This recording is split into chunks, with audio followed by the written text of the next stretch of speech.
Hi friends, మా ఛానల్ని subscribe చేయగలరు అని కోరుతున్నాను. ఈరోజు మనకి ఏం చెప్పుకోబోతున్నామంటే మనం చాలిత మధ్యమాల పద్ధతి లేదా కదిలే సగటు పద్ధతి, దీన్ని మూవింగ్ యావరేజ్ మెథడ్ అని అంటాం. కాలశ్రేణి విశ్లేషణలో చాలిత మధ్యమ పద్ధతి అనేది ఒకటిగా చెప్తూ ఉంటాం.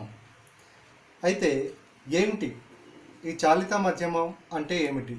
కాలశ్రేణి దత్తాంశంలోని కొన్ని విలువలను తీసుకొని వాటి అంకమధ్యమాన్ని లెక్కించి వాటిని ఒక క్రమంలో రాయిగా వచ్చే శ్రేణినే చాలిత మధ్యమాల పద్ధతి లేదా కదిలే సగటు పద్ధతి, వీటిని మనం మూవింగ్ యావరేజ్ అని అంటారు. అయితే ఈ చాలిత మధ్యమాల యొక్క కాలపరిమితి నిర్ణయం అనేది చాలా క్లిష్టం. ఎంపిక చేసిన కాలపరిమితి అనేది సరి సంఖ్య, ఈవెన్ నెంబర్ లేదా బేస్ సంఖ్య ఆడ్ నెంబర్లో ఉంటుంది. మీ సరి సంఖ్య అంటే మీకు తెలుసు. ఏంటి సరి సంఖ్య అంటే ఏమంటాము? 2 చే భాగించగా శేషం 0 వచ్చినట్లయితే దాన్ని సరి సంఖ్య అంటాము. ఓకే. బేస్ సంఖ్య వచ్చేది 2 చేత భాగించబడినటువంటి వాటిని. ఎగ్జాంపుల్ 3, 5, 7 అలా తీసుకుంటూ ఉంటాం. ఈ నిర్వచనాలను ఆధారం చేసుకొని కాలశ్రేణులలో ఏం తీసుకున్నాం? ఇక్కడ మనం చాలిత మధ్యమాన్ని ఈ క్రింది ఫార్ములా ద్వారా, ఈ క్రింది దత్తాంశం ఆధారంగా పరిశీలించవచ్చు. ఈ క్రింది దత్తాంశం ద్వారా ఓకే ఫ్రెండ్స్, చూడండి. ఇప్పుడు మనం 3 సంవత్సరాల చాలిత మధ్యమాన్ని కనుగొనడానికి ఒక లెక్క మనం తీసుకున్నాం. Calculate the 3 years moving average for the following data. ఈ క్రింది దత్తాంశం ఆధారంగా 3 సంవత్సరాల చాలిత మధ్యమాన్ని కనుగొనండి అని చెప్పేసి ఇక్కడ మన సమ్ ఇవ్వడం జరిగింది. ఏం తీసుకున్నాము? ఇయర్స్ వాల్యూ ఇక్కడ 2002 to 2012 తీసుకున్నాము. అక్కడ వాల్యూస్ వచ్చేసి ఇలా తీసుకోవడం జరిగింది. దీన్ని మనం మూవింగ్ యావరేజ్ పద్ధతిలో సొల్యూషన్లో ఎలా చేస్తామో చూద్దాం. మనకి చూడండి ఒకసారి. ఫస్ట్ సమ్లో ఇచ్చినటువంటి ఇయర్స్ని అలాగే ఇయర్స్ తీసుకుంటాము. తర్వాత వచ్చేసి ఆ వాల్యూస్ ఏవైతే ఉన్నాయో వాటిని ఇక్కడ తీసుకుంటాము. విలువ, తర్వాత 3 years మూవింగ్ టోటల్, 3 సంవత్సరాల చాలితాల మొత్తం, 3 సంవత్సరాల చాలితాల మొత్తం. తర్వాత వచ్చేసి 3 years మూవింగ్ యావరేజ్, 3 సంవత్సరాల చాలిత మధ్యమం తీసుకున్నాము. ఓకే, చూడండి. ఇప్పుడు మనం సమ్లో ఉన్నటువంటి అన్నిటిని యాజిటీస్గా తీసుకున్నాము. మీ 3 సంవత్సరాల చాలిత మొత్తాలను ఎలా, 3 సంవత్సరాల యొక్క 3 years మూవింగ్ టోటల్ ఎలా చూస్తామంటే చూడండి. ఇప్పుడు మనకి ఫస్ట్ 2002లో ఉన్నాం. 2002లో ఉన్నాం కాబట్టి దీనికి ఏం తీసుకోవాలా? దీని పైన ఉన్నటువంటి సంవత్సరాన్ని, దాని కింద ఉన్నటువంటి సంవత్సరాన్ని మూడింటిని యాడ్ చేస్తే మనకి విలువ వస్తుంది. కానీ 2002లో అబో ఇయర్ మనకు లేదు కాబట్టి దీన్ని మనం ఏం చేస్తున్నాం? ఇక్కడ పరిగణలోకి తీసుకోకుండా డాష్ పెడుతున్నాం. ఓకే అండి. నెక్స్ట్ 2003కి వస్తున్నాం. 2003కి వచ్చినప్పుడు ఏం చేస్తున్నాం? చూడండి, ఇక్కడ 2003లో వాల్యూ ఎంత ఉంది? 250 ఉంది. కాబట్టి ఇప్పుడు మనకి ఈ ఇయర్ ఉంది. ఈ ఇయర్లో వచ్చేటటువంటి 3 సంవత్సరాల చాలితాలు ఏం తీసుకుంటాము? దాని పైన ఉన్నటువంటి మరియు దాని కింద ఉన్నటువంటి 2002, 2003, 2004 ఈ 3 సంవత్సరాల మొత్తాన్ని కలిపితే యాడ్ చేస్తే వచ్చింది మనకి 744. ఈ 744 ఏమొచ్చింది మనకి? చాలితాల మొత్తం 3 years మూవింగ్ టోటల్ అనేది వచ్చింది. తర్వాత ఏం చేయాలా? ఆ మూవింగ్ యావరేజ్ అనేది చూడాలి. 3 years మూవింగ్ యావరేజ్ చూస్తే ఏం తీసుకున్నాము? ఈ 744/3 = 248. ఎందుకు 3 అంటే ఏంటండి? 3 years తీసుకున్నాం కాబట్టి బై 3 తీసుకున్నాం. ఒకవేళ 4 years తీసుకుంటే బై 4 తీసుకుంటాం. ఒకవేళ 5 years తీసుకుంటే బై 5 తీసుకోవటం అనేది జరుగుతూ ఉంది. నెక్స్ట్ చూద్దాం.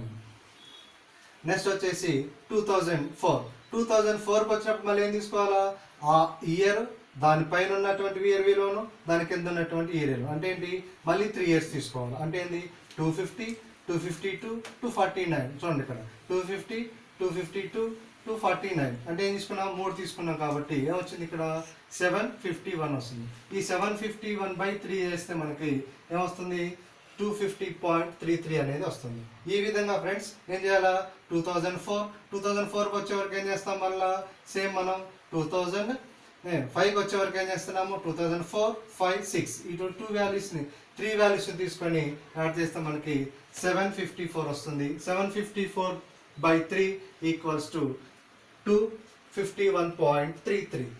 నెక్స్ట్ వచ్చేసి 2006కి వచ్చే వరకు ఏం చేస్తున్నాం అంటే మళ్ళీ ఆ ఇయర్ దానిపైన ఉన్నటువంటి ఇయర్ దాని కింద ఉన్నటువంటి ఇయర్ ఈ 3 ఇయర్స్ వాల్యూని మనం యాడ్ చేసుకుంటే 757/3 ఈక్వల్స్ టు 252.33 వాల్యూస్ అనేది వస్తుంది.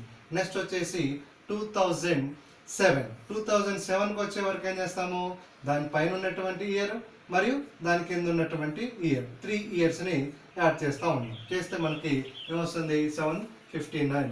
కాబట్టి 759/3 ఈక్వల్స్ టు 253 వస్తుంది కదా. ఈ విధంగా మనం వేసుకుంటూ వెళ్తూ ఉంటే ఈ వాల్యూలు వస్తుంది. నెక్స్ట్ 2008 ఎంత వచ్చింది 763, 2009 768, 2010 782, 2011 787. 2012 లేదు మనకి. ఎందుకు లేదని చూడండి, ఇప్పుడు మనం ఏమనుకున్నాము 2012లో ఉన్నాం కాబట్టి దానిపైన ఉన్న సంవత్సరం దాని కింద ఉన్న సంవత్సరం కింద అంటే మనకి కింద లేదు కాబట్టి ఏం చేస్తున్నాము దీన్ని ఏమి పరిగణలోకి తీసుకోవడం లేదు. ఓకే అండి. ఈ విధంగా 3 సంవత్సరాల చాలిత మధ్యమాన్ని 3 ఇయర్స్ మూవింగ్ యావరేజ్ని కనుగొనవచ్చు. ఓకేనా ఫ్రెండ్స్. నెక్స్ట్ మనం 4 ఇయర్స్ చూద్దాం. నెక్స్ట్ మనం 4 ఇయర్స్ మూవింగ్ యావరేజ్ అని చూద్దాం. ఇక్కడ చూడండి దత్తాంశం చూడండి. ఇక్కడ calculate the 4 years moving average for the following data. ఇక్కడ ఏం చేస్తున్నాము 4 ఇయర్స్ తీసుకున్నాము. ఏం తీసుకున్నాం ఇయర్స్ తీసుకున్నాము. ఇక్కడ 2005 నుంచి 2015 తీసుకున్నాం. నెక్స్ట్ యాన్యువల్ సేల్స్ సంవత్సరంలో ఉన్నటువంటి అమ్మకాలు ఏవైతే ఉన్నాయో వాటిని తీసుకున్నాం. సొల్యూషన్లో వచ్చేసి ఫస్ట్ ఇయర్ తీసుకుంటాము, తర్వాత యాన్యువల్ సేల్. ఇంతకుముందు చేసాం కదా మనం 3 ఇయర్స్లో. అక్కడ ఏం చేసాము 3 ఇయర్స్ 3 సంవత్సరాలు చాలిత మొత్తం అని. ఇక్కడ ఏమంటాము 4 ఇయర్స్ మూవింగ్ యావరేజ్ టోటల్ అంటాము. ఇక్కడ ఏంటి 4 ఇయర్స్ మూవింగ్ యావరేజెస్ అని చెప్పి చెప్తాం. చూడండి ఫ్రెండ్స్, ఇక్కడ ఏం చేద్దాము 2004, 2005, 2006, 2007 ఉన్నాయి కదా. చూడండి ఇప్పుడు మనకి 4 ఇయర్స్ చేసేటప్పుడు ఏం చేస్తామంటే మనం ఉన్నటువంటి ప్రజెంట్ ఇయర్, సపోజ్ ఇప్పుడు మనం ప్రజెంట్ ఇయర్లో ఉన్నాం 2005లో ఉన్నాం. 5లో ఉన్నప్పుడు ఏం చేస్తాము దానికి పైన ఉన్నటువంటి 2 సంవత్సరాలు ఆ సంవత్సరానికి కింద ఉన్నటువంటి 1 సంవత్సరం మొత్తం 4 సంవత్సరాలు అయితే అప్పుడు ఏం చేస్తాము 4 ఇయర్స్ మూవింగ్ యావరేజ్ చేసేటప్పుడు 2005లో ఉన్నాం కాబట్టి దాని పైన ఉన్నటువంటి 2 సంవత్సరాలు ప్లస్ ఆ సంవత్సరము దాని కింద ఉన్నటువంటి గత సంవత్సరం ఉన్నటువంటి సంవత్సరం కలిపితే మొత్తం కలిపితే ఏమవుతుంది 4 సంవత్సరాలే అవుతాయి. చూడండి ఎలా చూస్తాయి. ఇప్పుడు 2005 ఉంది, దీనిపైన 2 ఇయర్స్ ఉన్నాయా లేవు కాబట్టి ఇక్కడ ఆన్సర్ లెక్క అనేది మనకి ఏమి చేయలేదు, డాష్ ఉంది.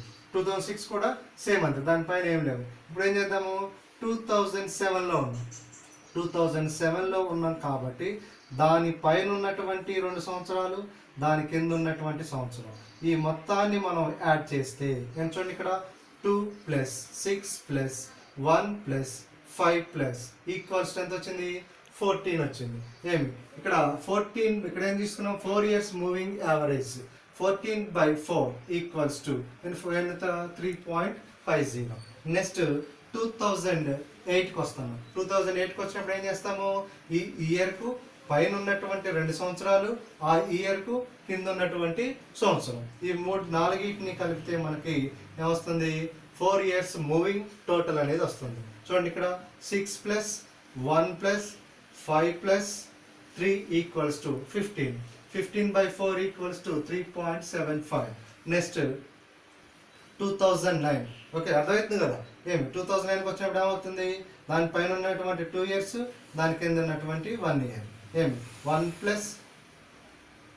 ఇప్పుడు మనం 2009కి వచ్చినప్పుడు ఏం చేస్తున్నాము ఆ ఇయర్ దానిపైన ఉన్న 2 ఇయర్స్ దాని కింద ఉన్నటువంటి 1 ఇయర్ కాబట్టి 1 + 5 + 3 + 7 equals to 16. 16/4 equals to 4.00. Next ఆ విధంగా చేయండి ఫ్రెండ్స్. నెక్స్ట్ 2010 వచ్చేసి అలా చేస్తే మనకి 17 వస్తుంది. 17/4 ఈక్వల్స్ టు 4.25. నెక్స్ట్ 2011కి వచ్చే వరకు ఏమొస్తుంది మనకి ఇక్కడ 18 వస్తుంది. 18/4 ఈక్వల్స్ టు 4.50. నెక్స్ట్ 2012 వచ్చే వరకు 19/4 ఈక్వల్స్ టు 4.75. నెక్స్ట్ 2013 వచ్చే వరకు 20 అవుతుంది. 20/4 ఈక్వల్స్ టు 5.00. నెక్స్ట్ 2014 వచ్చే వరకు 21 వస్తుంది. 21/4 ఈక్వల్స్ టు 5.25. అయితే మళ్ళీ మనకి ప్రాబ్లం వచ్చేసింది ఏంటి, 2005కి వచ్చినప్పుడు ఏం చేయొచ్చు మనం అనుకున్నాము, పైన ఉన్నటువంటి 2 సంవత్సరాలు కలిపాము. కానీ 2015 కింద ఏం లేదు కాబట్టి ఏం చేస్తున్నాం మనం, దీన్ని వాల్యూ లేదు కాబట్టి దీన్ని డాష్ పెడతా ఉన్నాం. ఓకే, ఈ విధంగా మనం 4 ఇయర్స్ మూవింగ్ యావరేజ్ని కనుక్కున్నాం. నెక్స్ట్ మనం 5 ఇయర్స్ మూవింగ్ యావరేజ్ని ఈ క్రింది సమ్ ద్వారా చూద్దాం. ఓకే ఫ్రెండ్స్, ఇప్పుడు మనం 5 సంవత్సరాల చాలిత మధ్యమాన్ని చూద్దాం. దానికి మీకు ఇక్కడ సమ్ ఇస్తున్నాను చూడండి. 5 సంవత్సరాల calculate the 5 years, calculate the 5 years moving average method. 5 years moving average. Okay friends, ఇప్పుడు 5 సంవత్సరాల మూవింగ్ యావరేజ్ మెథడ్ని చేద్దాం మనం. ఈ క్రింది దత్తాంశాన్ని ఆధారం చేసుకొని 5 ఇయర్స్ చేద్దాము. చూడండి, ఈ ఇయర్స్ తీసుకున్నాము, వాల్యూ తీసుకున్నాము, 5 years moving total, 5 years moving averages తీసుకున్నాము. ఓకే అండి, ఇప్పుడు చూడండి 5 ఇయర్స్ మూవింగ్ యావరేజ్ చేసినప్పుడు ఏం చేస్తామంటే, మనం ఏదైతే సంవత్సరంలో ఉన్నామో ఆ సంవత్సరంకి పైన ఉన్నటువంటి 2 సంవత్సరాల విలువను, ఆ సంవత్సరానికి కింద ఉన్నటువంటి 2 సంవత్సరాల విలువను, మొత్తం ఈ 5 సంవత్సరాల వాల్యూస్ని మనం యాడ్ చేసుకున్నట్లయితే అప్పుడు ఏమవుతుంది, మూవింగ్ 5 ఇయర్స్ మూవింగ్ టోటల్ అనేది వస్తుంది. ఓకే ఫ్రెండ్స్, మనం ఒకసారి చూడండి, ఒకసారి ఇటు ఏం చేస్తున్నాం. ఇప్పుడు మనం 2002లో ఉన్నాం. 2002లో ఉన్నాం కాబట్టి ఇక్కడ వాల్యూ ఎంత 130. దానిపైన 2 ఇయర్స్ ఉన్నాయా, లేవు కాబట్టి ఏం తీసుకున్నాం, దీని యొక్క విలువ లేదు కాబట్టి దీన్ని పరిగణలో తీసుకోవట్లేదు. అలాగే దీని మూవింగ్ కూడా లేదు. నెక్స్ట్ 2003కి వచ్చాము. ఇక్కడికి వచ్చే వరకు ఏమైంది, దీనిపైన 1 ఇయరే ఉంది, ఇంకొక ఇయర్ లేదు కాబట్టి దీనికి ఏం చేస్తున్నాము, దీని విలువ లేదు కాబట్టి మనం పరిగణలోకి తీసుకోవటం లేదు. నెక్స్ట్ మనం 2004కి వద్దాం. 2004కి వచ్చినప్పుడు ఏం తీసుకున్నాం, మనకి 5 ఇయర్ మూవింగ్ యావరేజ్లో ఏదైతే ఇయర్లో ఉన్నామో దానిపైన ఉన్నటువంటి 2 ఇయర్స్ మరియు దాని కింద ఉన్నటువంటి 2 ఇయర్స్. ఓకేనండి, ఇక్కడ చూడండి ఒకసారి 2002, 3, 4, 5, 6 కాబట్టి ఇవన్నీ వచ్చి ఇప్పుడు 5 ఇయర్స్ వచ్చాయి. 130 + 127 + 124 + 135 + 140 ఎంత అంటే మనకి ఇక్కడ 656/5. ఎందుకంటే 5 ఇక్కడ 5 ఇయర్స్ మనం తీసుకున్నాం కాబట్టి 5 చేస్తే 131.2 వచ్చింది. నెక్స్ట్ అలాగే మళ్ళీ మనం ఏం చేద్దాము, 2005కి వద్దాం. 2005కి వచ్చినప్పుడు ఏం చేస్తాము, ఆ సంవత్సరం పైన ఉన్నటువంటి 2 సంవత్సరాలు విలువ మరియు ఆ సంవత్సరానికి కింద ఉన్నటువంటి 2 సంవత్సరాల విలువను తీసుకుంటే మనకి ఎంత వచ్చింది ఇక్కడ చూడండి. 127 + 124 + 135 + 140 + 132 ఎంత వచ్చింది ఇక్కడ చూడండి, 658 వచ్చింది. ఈ 658/5 = ఎంత, 131.6%. ఆ విధంగా మనం తీసుకున్నట్లయితే 2006కి ఎంత వచ్చిందండి, 660, తర్వాత 663, 673, 691, 712, 729, 747, 766, 788. అయితే ఇక్కడ చూడండి, మనం లాస్ట్ 2015-16కి వచ్చే వరకు మళ్ళీ మనకు ప్రాబ్లం అనేది రైజ్ అవుతుంది. ఏం కావాలా, 5 ఇయర్స్ మూవింగ్ యావరేజ్ ప్రకారం 2005 ఉన్నటువంటి ఏంటంటే మనకి 2 ఇయర్స్ ఉంది, దాని కింద 3 ఇయర్స్ ఉన్నాయి, 2 ఇయర్స్ ఉన్నాయా, లేవు కాబట్టి దీనికి వాల్యూ అనేది మనకి పరిగణలోనికి రాదు కాబట్టి. నెక్స్ట్ అలాగే 2006కి వచ్చినప్పుడు దానిపైన ఉన్నటువంటి 2 ఇయర్స్ ఉన్నాయి, దాని కింద 2 ఇయర్స్ లేవు కాబట్టి దీనికి ఒక వాల్యూ అనేది రాదు. ఈ విధంగా 5 సంవత్సరాల చాలిత మధ్యమాన్ని కనుగొంటున్నాము. ఫస్ట్ ఏం చూసుకున్నాం ఫ్రెండ్స్, మనం 3 సంవత్సరాల చాలిత మధ్యమాన్ని 3 ఇయర్స్ మూవింగ్ యావరేజ్ కనుక్కున్నాం, తర్వాత 4 ఇయర్స్ మూవింగ్ యావరేజ్ కనుక్కున్నాం, తర్వాత 5 ఇయర్స్ మూవింగ్ యావరేజ్ కనుక్కున్నాం. ఓకే ఫ్రెండ్స్, అర్థమై ఉంటుంది కదా. ఓకే, అర్థమవుతుందని ఆశిస్తా ఉన్నాం. మీకు ఇది నచ్చినట్లయితే మా ఛానల్ని సబ్స్క్రైబ్ చేయగలరని కోరుచున్నాను. Okay, thank you.